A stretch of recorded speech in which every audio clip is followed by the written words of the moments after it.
Dear student and friends, good evening. आपका YouTube channel competition centre में हार्दिक स्वागत है। जैसा कि पिछला क्लास में हम लोग आरबीआई के फंक्शन के बारे में चल रहे थे, आइए उससे आगे बढ़ते हैं। पिछला क्लास में आरबीआई का फंक्शन था टू ग्रांट बैंकिंग लाइसेंस। तो बैंकिंग लाइसेंस किसे दिए जाते हैं? तो एनबीएफसी को दिए जाते हैं। एनबीएफसी का मतलब क्या होता है? Non banking financial companies. आपको नाम से ही जानकारी हो जा रहा है कि नॉन बैंकिंग का मतलब वो बैंक के जैसा कार्य नहीं करता है, फिनेंशियल का मतलब वित्तीय, और कंपनीज का मतलब कंपनीज। तो इस तरह से हम लोग जानकारी लेते हैं कि एनबीएफसी वो एक कंपनी होता है, लेकिन वो बैंक के जैसा कुछ ही कार्य कर पाता है, प्योर बैंक के रूप में कार्य नहीं कर पाता है। तो क्या कार्य कर पाता है एनबीएफसी और क्या नहीं कर पाता है, तो एक नजर इस पर देखिए। जैसा कि बैंक में दो प्रकार के डिपॉजिट होते हैं, एक डिमांड डिपॉजिट होता है, एक होता है टाइम डिपॉजिट। तो टाइम डिपॉजिट जो है, इस पर हम लोग को फोकस करना है। इसके अंतर्गत दो तरह के अकाउंट आते हैं। पहला अकाउंट आता है आपका एफडी फिक्स डिपॉजिट, और दूसरा अकाउंट आता है आपका रेकरिंग डिपॉजिट। ये होता है आपका फिक्स डिपॉजिट्स। तो टाइम डिपॉजिट से ही आपको जानकारी हो जा रहा है कि वो डिपॉजिट जो लंबे समय के लिए किए जा रहे हैं कस्टमर के द्वारा बैंक में या दूसरे फाइनेंशियल इंस्टीट्यूशन में, उसे टाइम डिपॉजिट कहते हैं। ये जब मैच्योर होते हैं तभी कस्टमर को प्रिंसिपल और इंटरेस्ट दोनों मिलते हैं। तो एनबीएफसी, जो भी एनबीएफसी हैं, जैसे बजाज अलायंस हो गए, आदित्य बिरला ग्रुप हो गया, और भी कई हो गए, मुथूट फाइनेंस हो गए, चोलामंडलम हो गया, और बहुत सारे हैं। तो उनमें एफडी फिक्स डिपॉजिट भी जमा किए जाते हैं और रेकरिंग डिपॉजिट भी किए जाते हैं। तो इस तरह के फंक्शन जो है एनबीएफसी के द्वारा किया जाता है। दूसरा, एनबीएफसी जो है वो जारी नहीं कर सकता है, ना ही चेक जारी कर सकता है, ना ही ड्राफ्ट जारी कर सकता है, ना ही डिमांड डिपॉजिट एक्सेप्ट कर सकता है। डिमांड डिपॉजिट का मतलब जब कस्टमर बैंक में जाए और वो डिमांड करे अपने डिपॉजिट को वापस लेने के लिए, तो बैंक उसके प्रति उत्तरदायी होता है और बैंक उस राशि जो डिमांड किया गया कस्टमर के द्वारा उसे वापस करती है। उस जो राशि बैंक में होता है उसे जो राशि कस्टमर के द्वारा मांगी जाती है, वो राशि वो बैंक के द्वारा कस्टमर को दी जाती है। तो डिमांड डिपॉजिट के अंतर्गत दो तरह के अकाउंट हुए, पहला सेविंग अकाउंट और दूसरा आपका डिमांड डिपॉजिट में दो अकाउंट। पहला करेंट अकाउंट समझ लीजिए और दूसरा सेविंग अकाउंट। तो डिमांड डिपॉजिट के अंतर्गत करंट अकाउंट आते हैं और सेविंग अकाउंट आते हैं, जो कि एनबीएफसी ये दोनों डिपॉजिट एक्सेप्ट स्वीकार नहीं करती है। चलिए आप एक बार फिर से समझ लें। एनबीएफसी का फुल फॉर्म आ चुका है। अब जानते हैं नॉन बैंकिंग फाइनेंशियल कंपनीज। अगर पूछा जाए एनबीएफसी किस एक्ट से रेगुलेट होते हैं या किस एक्ट से ये रजिस्टर्ड होते हैं, तो आप जानेंगे। इसको भी एक बार थोड़ा सा ध्यान दीजिएगा। इंडियन कंपनी एक्ट 1956 दूसरा क्वेश्चन कैसे। तीसरा, एनबीएफसी किस तरह के डिपॉजिट स्वीकार करते हैं? उत्तर देंगे टाइम डिपॉजिट। और टाइम डिपॉजिट के अंतर्गत दो तरह के खाते आते हैं, फिक्स डिपॉजिट और रेकरिंग डिपॉजिट। कौन से डिपॉजिट स्वीकार नहीं करते हैं? तो डिमांड डिपॉजिट स्वीकार नहीं करते हैं एनबीएफसी। उसके अंतर्गत दो तरह के खाते आते हैं, करंट अकाउंट और सेविंग अकाउंट। आप इतना जरूर ध्यान रखिएगा कि एनबीएफसी है क्या। अब आगे चलते हैं।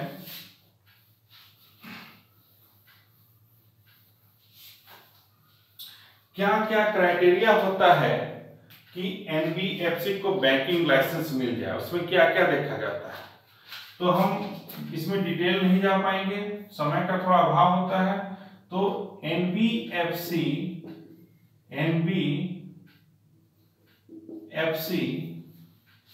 बैंक बनने के लिए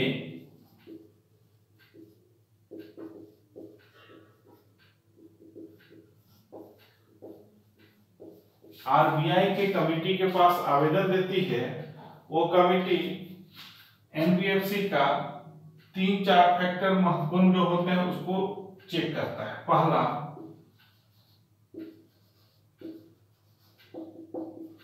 पेड अप कैपिटल, इसे चुकता पूंजी कहा जाता है। दूसरा,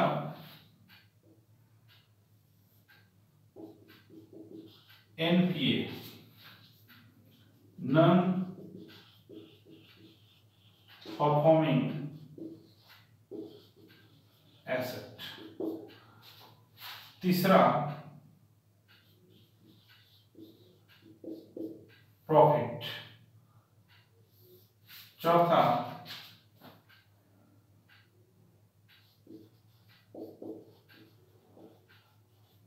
कस्टमर, या इसको बोल सकते हैं इसका हिस्ट्री पूरा।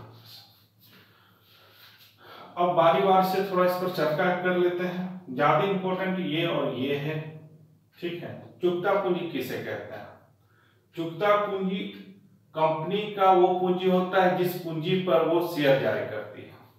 मतलब कंपनी के द्वारा जो राशि बाजार से उधार के रूप में ली जाती है, जिसे कंपनी चुकाने के लिए उत्तरदायी होता है, उसे उस कंपनी का चुकता पूंजी या पेड अप कैपिटल कहते हैं। जैसे हमारे पॉकेट में 5,000 रुपया है और हम रोड चलते किसी से 200 रुपया उधार मांग लिए, तो मेरा चुकता पूंजी होगा 200 रुपया, ना कि 5,000 रुपया।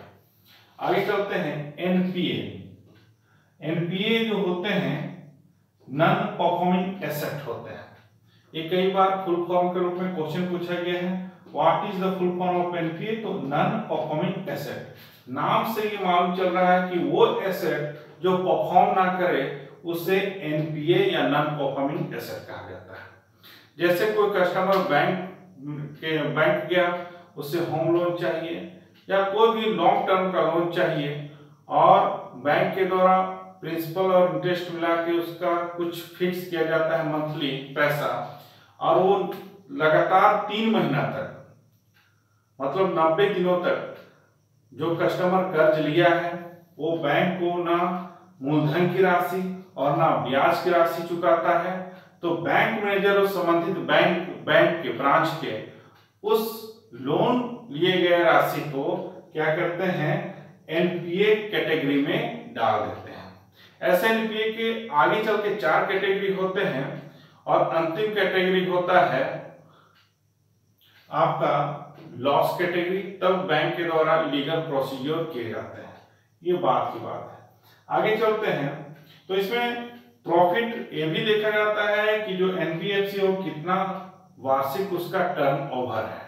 टर्नओवर का मतलब हम समझ लें यहाँ पे क्या चीज, टर्नओवर का मतलब प्रॉफिट। प्रॉफिट देखना जरूरी है। बैंक का मतलब क्या हो गया कि उसको तो कर्ज भी देना है और भी बैंकिंग कार्य करना है, तो उसके लिए टर्नओवर है, प्रॉफिट तो देखना जरूरी है। साथ में अगला है हिस्ट्री। कोई भी कंपनी जिसका छवि जो है एनबीएफसी के रूप में साफ सुथरा रहा हो कस्टमर के प्रति, तो तब ये सभी क्राइटेरिया को कमेटी जांच करती है और फिर उसे बैंकिंग लाइसेंस दी जाती है। हमको याद है 2014 में दो एनबीएफसी थे। एक का नाम था बंधन बैंक, बंधन फाइनेंशियल कंपनीज था वो पहले, वेस्ट बंगाल का, उसे बैंकिंग लाइसेंस दिया गया था। खैर आगे चलते हैं।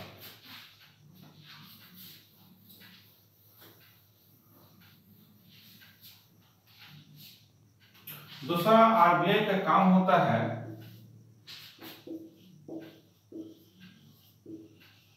To regulate scheduled commercial banks.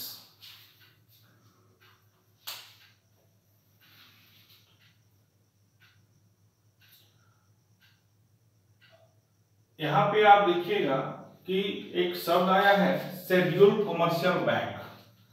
तो सबसे पहले जानेंगे शेड्यूल क्या होता है। आप शेड्यूल अनुसूचित बैंक किसे कहते हैं? तो वो बैंक जो आरबीआई एक्ट कौन सी 1934 की दूसरी अनुसूची में लिस्ट 2 में जो लिस्टेड होती है बैंक, उसे शेड्यूल्ड कॉमर्शियल बैंक कहते हैं।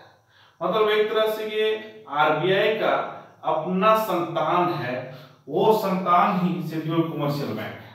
मतलब समझ लीजिए आरबीआई के बहुत सारे बाल बच्चे हैं, शायद पहली पत्नी से, दूसरी पत्नी से, तीसरी पत्नी से, जो भी कहा जाए, ठीक है। लेकिन ये जो है पहली पत्नी से जो भी ये संतान है उसे समझेंगे शेड्यूल्ड कॉमर्शियल बैंक।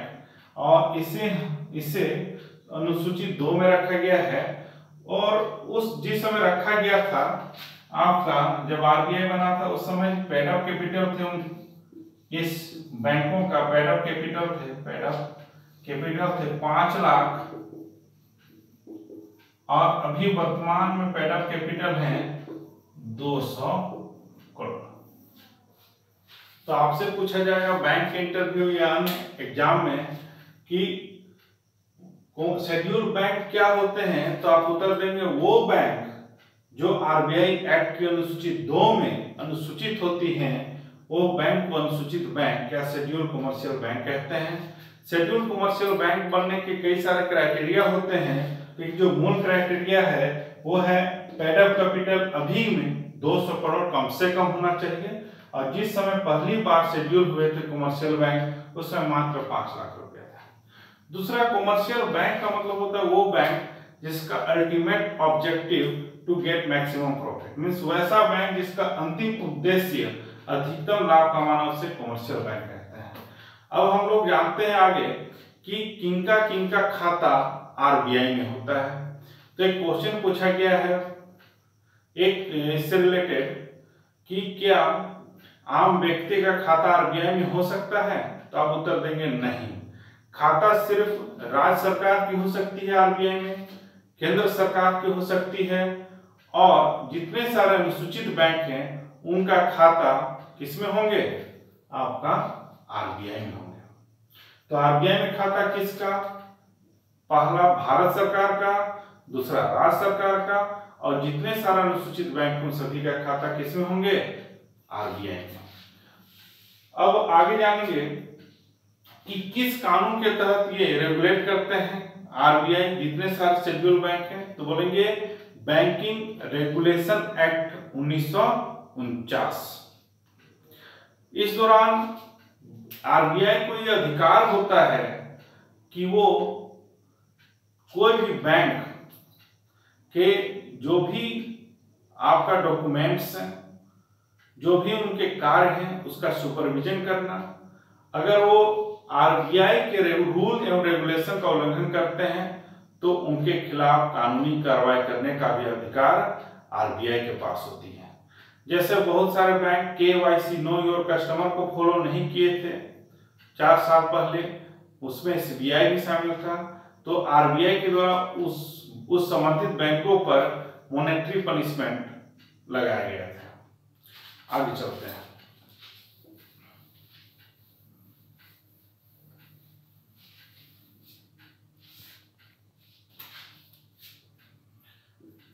इसमें देखेंगे जब अकाउंट आरबीआई में होता है किसका भारत सरकार का या इंडियन गवर्नमेंट का, तो क्या क्या काम कर सकती है? तो भारत सरकार का खाता आरबीआई में है तो सभी काम कर सकती है, जो उसको अथॉरिटी दिया गया है एज ए सेंट्रल बैंक के रूप में। मतलब भारत सरकार की ओर से जो भी लेन देन पैसों का, मूल्यों का एक्सचेंज, वो सभी किसके द्वारा किए जाएंगे? आरबीआई के द्वारा किए जाएंगे। इसके अलावा ओपन मार्केट ऑपरेशन भी आरबीआई के द्वारा किए जाते हैं। और राज्य सरकार जिस शर्तों के साथ आरबीआई में खाता खोली है, वो सभी शर्तों के अनुसार आरबीआई वो कार्य करेगी। आपको मालूम है कि आरबीआई जो है आईएमएफ, इंटरनेशनल मॉनेटरी फंड का क्या होता है? सदस्य होता है। तो जितने सारे देश हैं आईएमएफ के मेंबर के रूप में, उनके बीच में जो मुद्राओं का एक्सचेंज किए जाते हैं वो किसके द्वारा किए जाते हैं? आरबीआई के द्वारा। और अगर आपको एक और भी जानकारी होगा, जैसे भारत सरकार पेट्रोलियम प्रोडक्ट मान लेते हैं कतर से आयात करती है, तो पैसा जो चुकाया जाएगा वो आरबीआई के द्वारा चुकाया जाएगा, क्योंकि आरबीआई में ही भारत सरकार का क्या होता है? खाता। अगर कतर जो कंट्री है वो आपका डॉलर डिमांड करती है, तो आरबीआई उसे डॉलर के फॉर्म में क्या करेगी? चुकाएगी।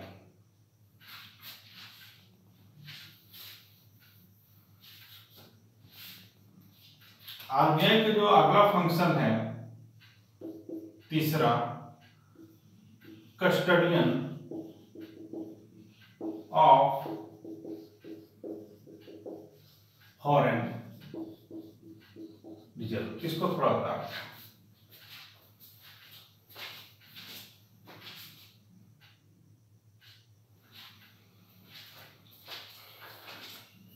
जैसा कि जब भारत देश के द्वारा, इंडिया के द्वारा एक्सपोर्ट किया जाता है, तो जो मुद्रा मिलता है एक डॉलर के रूप में मिलता है। और जब इंपोर्ट किया जाता है, क्योंकि डॉलर इंटरनेशनल मुद्रा है, और जब इंपोर्ट किया जाता है तो भी डॉलर के रूप में मिलता है। या जिस देश के साथ जो भी संधि होती है, वही संधि के अनुसार उस देश का, उस संबंधित मुद्रा का लेन देन होता है। और ये जो होती है, जो भी विदेशी मुद्रा होती है, आरबीआई अपने पास रिजर्व के रूप में रखती है। जितना आरबीआई के पास फॉरेन रिजर्व होगा, उतना अधिक, उतना शक्तिशाली देश का अर्थव्यवस्था होगा।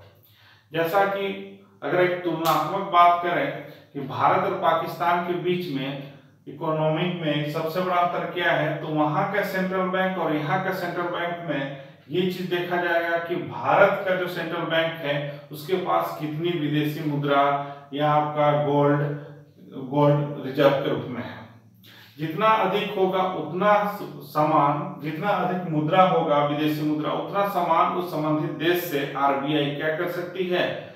इंपोर्ट कर सकती है। इसलिए अर्थव्यवस्था का आकलन जो किया जाता है वो तो जीडीपी है ही देश में, वो जीडीपी तय पैमाना तो है ही।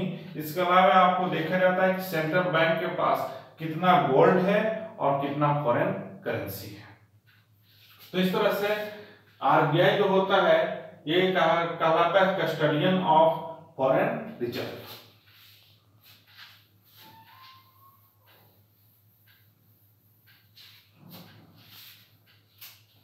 आरबीआई का अगला फंक्शन है to collect data and its publication.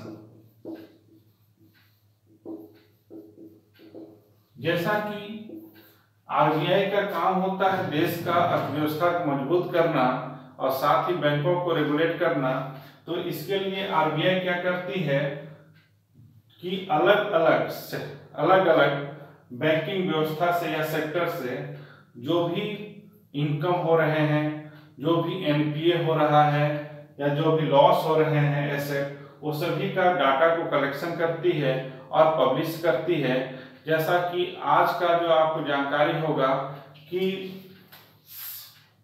Reverse repo rate, आज का जो न्यूज है, रिवर्स रेपो रेट में 0.25 बेसिस पॉइंट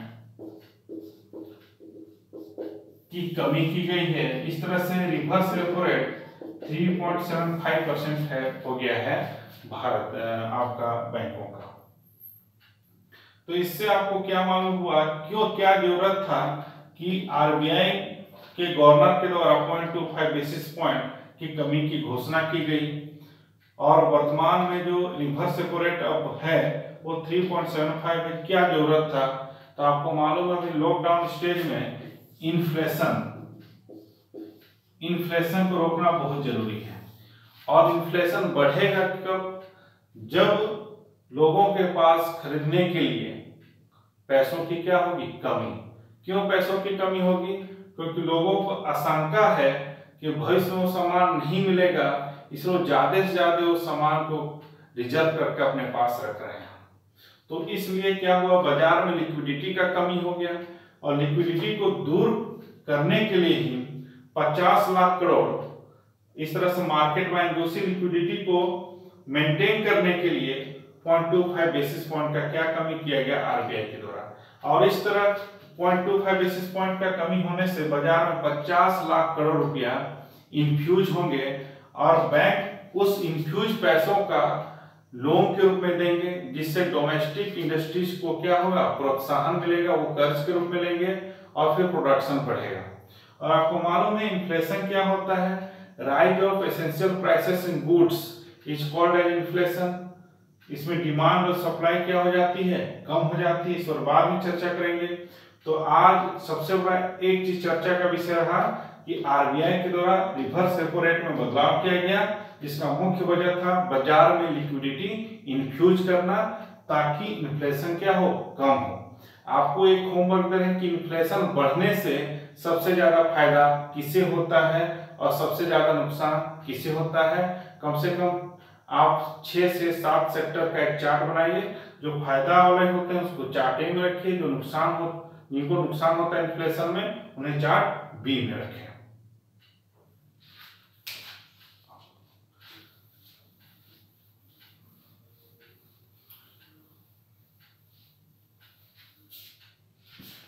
तो जो YouTube चैनल में जितना तक मेन बिंदु थे आरबीआई के, वो हम सभी लाने का प्रयास किए।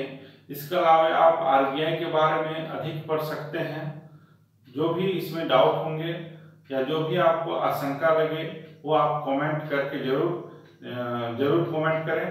ऐसे आप कुछ क्वेश्चन आपको हम दे रहे हैं और उम्मीद करते हैं कि इसका आप घर में जरूर हल करें। पहला, आरबीआई किस कमेटी की अनुशंसा पर बनी? पहला क्वेश्चन। दूसरा, आरबीआई की स्थापना कब हुई?